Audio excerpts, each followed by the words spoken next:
Hello everyone and welcome to another episode of the information session on ESS Global YouTube page. The channel where we talk about policies, education options, career pathways and changes in visa regulation.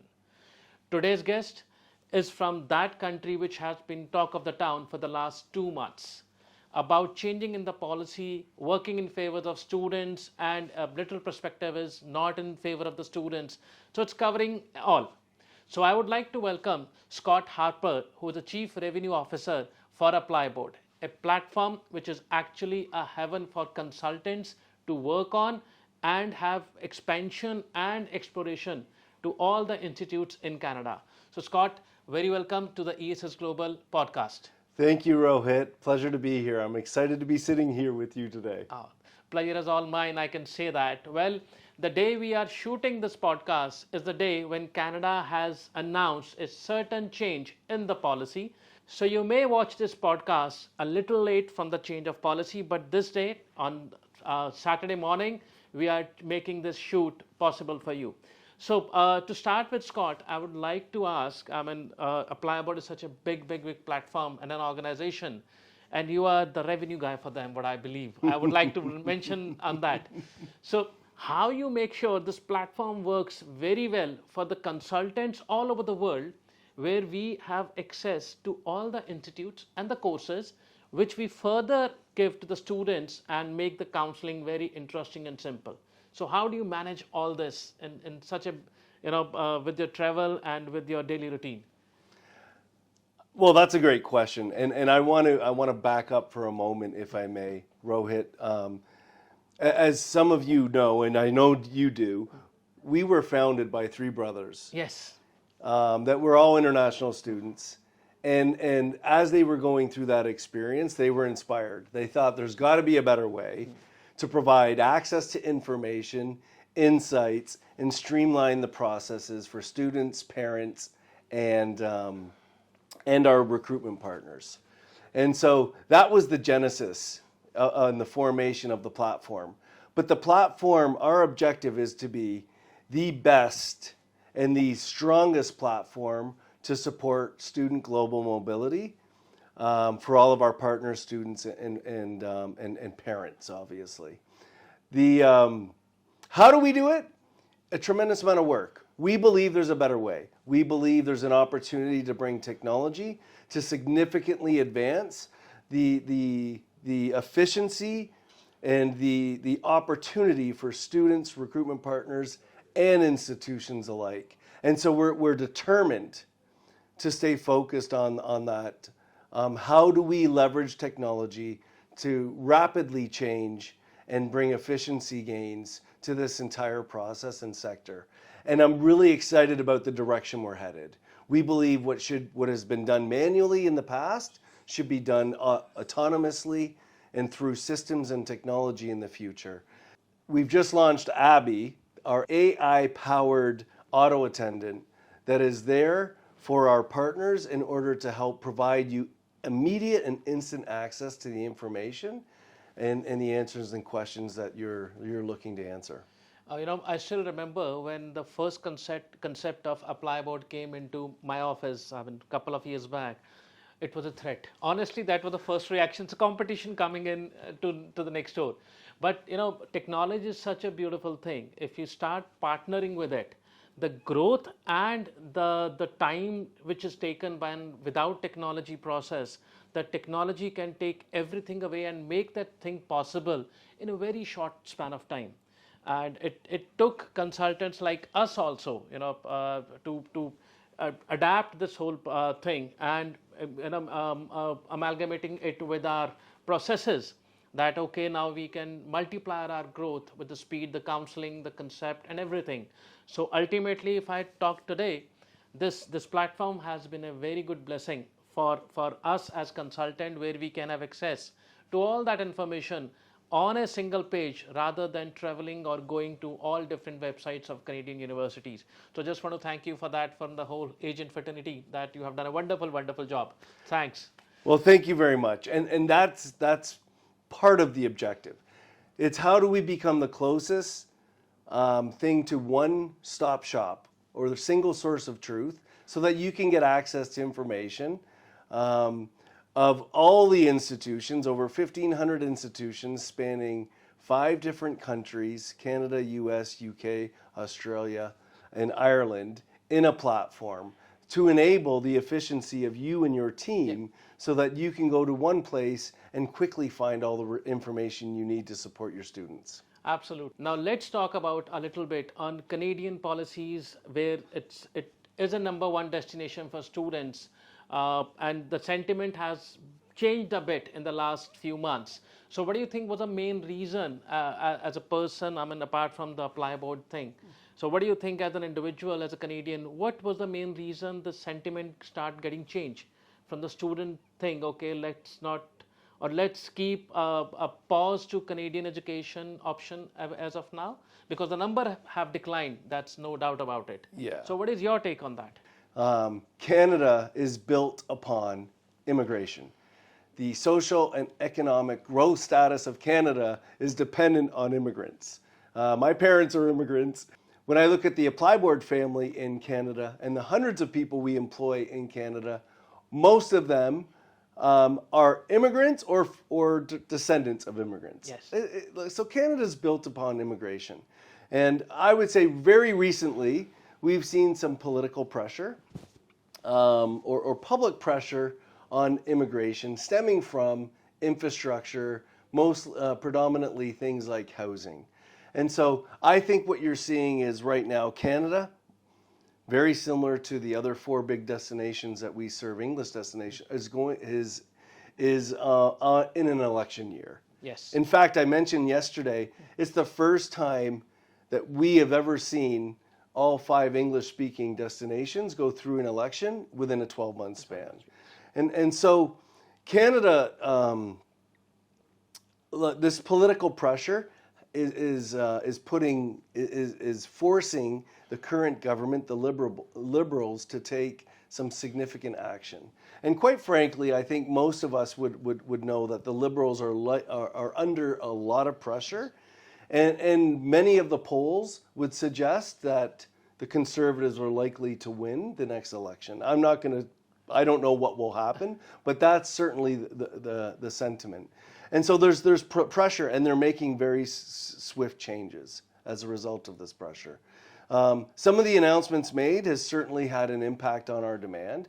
I would say this: when I think of Canada, and I think of what's important in the eyes of an international student, Canada still ranks in the, to me, number 1, or number 2, or number 3. When I think about cost of living, when I think about access to work while studying, when I think about access post-study work, when I think about access to, so both from a visa perspective and an opportunity perspective, when I think about the PR, the permanent residency process, I believe Canada is still an incredibly attractive option. I know it is, in the eyes of what's important to students.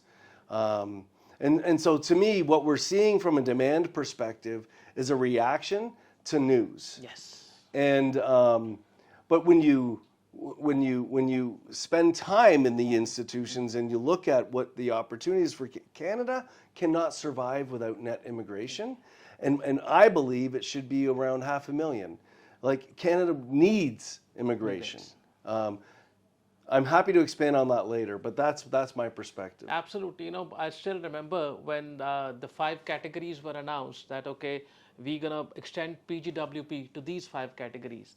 And everybody was saying, okay, what Canada has done, and different conversations. Yeah. But I thought that's actually a guideline. Okay, this is something you need to do, and this thing will happen eventually. Whereas you are doing all those courses available on any institution or on the face of the earth, and you don't get job after this. Even in India, we have these generic programs where people do, and they end up having low-paying jobs. That's right. Because that's a qualification. But what is coming in next 10 years? Well, frankly, I don't know. But it's a talk of the town that something's gonna big change is coming in the job market, the way jobs are being done. And when Canada gave that 5 courses option or 5 categories, where it was clearly mentioned that you'll be giving postgraduate work permit if you graduate from one of these programs. So isn't that a magical lamp which is given to students? Okay, you do this and this will eventually happen to you. And those are the programs which are actually in demand, not in Canada only, all over the globe. You know, STEM, we have had a lot of conversation about STEM in the last podcast with one of the US universities last week. It was given the STEM and the importance of STEM. So once you have that aspect of getting successful, then the student should take it in a positive manner. Okay, the second thing which I may want to have some insight from you, SDS getting abolished. You know, the program which we consultant as students were used to operate through that since 2018. So what is your take on that? I mean, today morning when we open our phones, the first news we saw was SDS getting abolished. So what is your take on that? And is it a good thing or a very good thing for a student point of view? And obviously from consultant point of view, if we can spare some thoughts. Rohit, if you allow me, I'd like to answer that question. Yes, I want to please. go back and supplement something you Yes. said and give you my perspective. Yes. At Apply Board, our number one mission, passion is student success.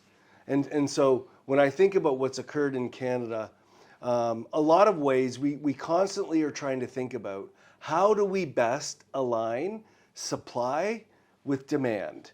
And we're thinking about it from a student lens, but when we elevate it, we're thinking how do we match the supply of opportunity with the demand?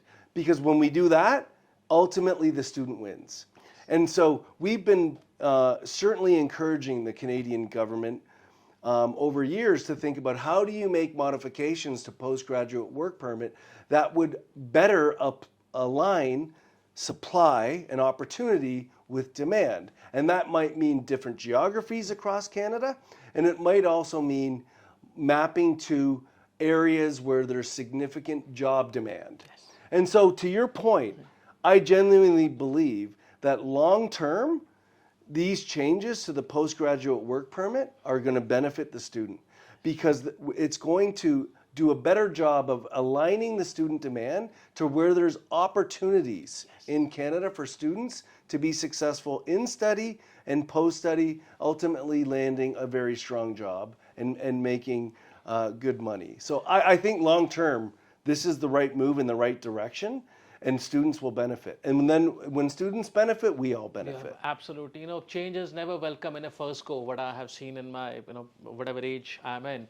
So changes are first uncomfortable, and once you get used to that thing, then you start enjoying that change because then you realize, okay, this happened for a reason. And I always believe every country has its own right to change their policy because it is their country. But at the same time, it has to be a win-win situation for both the parties. For the last 4 years, it was student which was ruling. It can be full-time work allowance during COVID and post-COVID.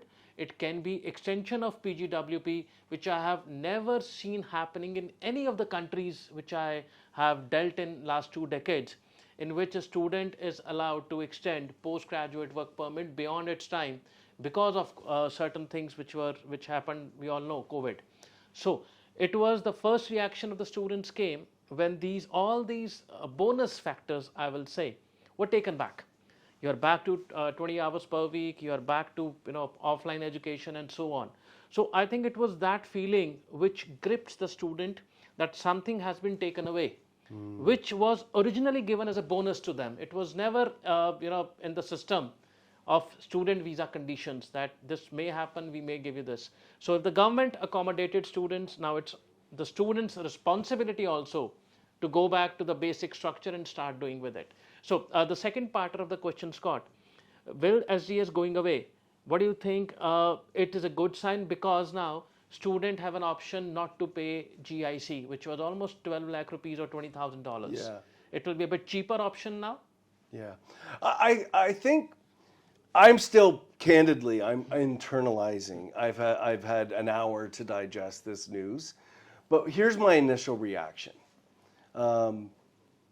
Canada has witnessed incredibly strong international student growth from countries like Nepal, Bangladesh, Sri Lanka, and others where there has not been an SDS stream. And over the last 5 years, in each of these 3 countries, it's been 10x growth. Wow. From hundreds to many thousands. Like we just talked about, Sri Lanka moving from 406 years ago, study permits in 6 years ago to 5,000 today. Wow. Or Nepal closer to 7,000. So it's not like SDS was required because those countries never had it. Now, why is Canada making this change? I haven't internalized that significantly, but I think the impact to students, one of which could be, does it flatten the playing field for all students, regardless of country? One could argue yes. The second thing could be, in some ways, my initial thoughts are, this could help the student apply quicker because they may not go and have to go through the burden of capturing GICs up front and those financial requirements up front the way they did with SDS. I think ultimately we'll want to encourage and we'll need to make sure that the financial position of our students is strong for that visa process regardless, but they won't have to get the GIC immediately to apply. And so I'm still internalizing it. It certainly is not, it doesn't mean, it's not horrible news. I think what it might do is level the playing field and make sure that it might give opportunities for students that weren't a particular fit for SDS an opportunity. And it may actually end up providing more opportunity to a broader set of students is one way I think we could look at it. Absolutely. I mean, that's very encouraging and, logically too, if non-SDS countries have grown their numbers 10x, that means SDS may not be required anymore. The provision or the privilege rather, which was given to certain countries just to boost the numbers. Now every country is participating in numbers, and that is one country I can talk about with my experience. Every country needs multicultural students in their campus, in their colleges. So if the reliability is on one country, that will not make the system works. So that can be a blessing, that may be a blessing. As we say, we still have to process the changes and why these have been done. We'll be sharing more insight on that in coming videos. But again, opportunity to be in Canada with lesser money, because a lot of people used to say, it's a lot of money to go to Canada, we don't have a budget and so on. So that thing has been taken away, and now you can plan your Canadian education dream in less money and in timely manner. Well, needless to say, Canada is one country which gives you 3 years of postgraduate work permit. No other countries give it to you. And second, the program are at actually vocational level and at degree level both. Whereas in UK, you only have access to bachelor level programs or masters. Australia is the same, Ireland is the same, and in New Zealand has been the same. So whichever field you want to go for, it can be technical or it can be a professional program. Canada can be considered in one thing.